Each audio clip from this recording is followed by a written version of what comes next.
It's me ang inday ng ina nyo.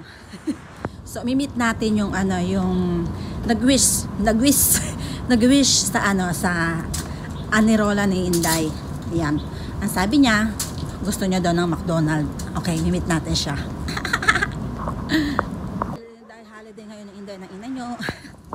Ayan. Rocket mood muna din tayo, diba?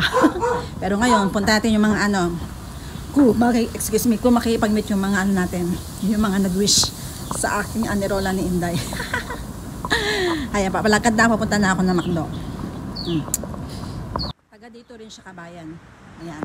Sabi niya, ano, yun yung message niya, kaya nalaman kung ano. Kaya siya napili ko kasi malapit din naman. Bago ako pumunta ng ano, ng Centrals. Tama ko na siya, kabayan. O, yun na request ng McDo. Punta tayo sa McDo. Ayan. May ano, di ba? Salamat! Hintay lang kita mag-message.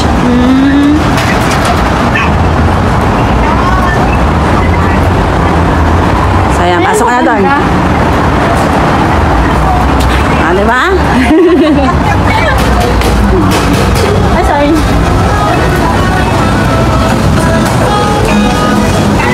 Pili ka ng gusto mo.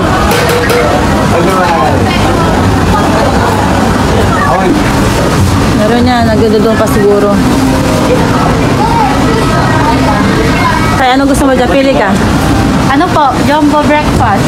Jumbo breakfast, yes. Please. Ano number? Number 10, please. Number 10. Number 10. 10. 10. Yes, thank you. Please. Thank you. What drinks? Coffee.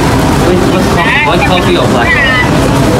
Sorry? Coffee or black coffee? Light coffee. White coffee. Yes. Okay. Kaya meron na siyang Jollibee. Jollibee McDo. Ay, yun na yung boss. Sayang.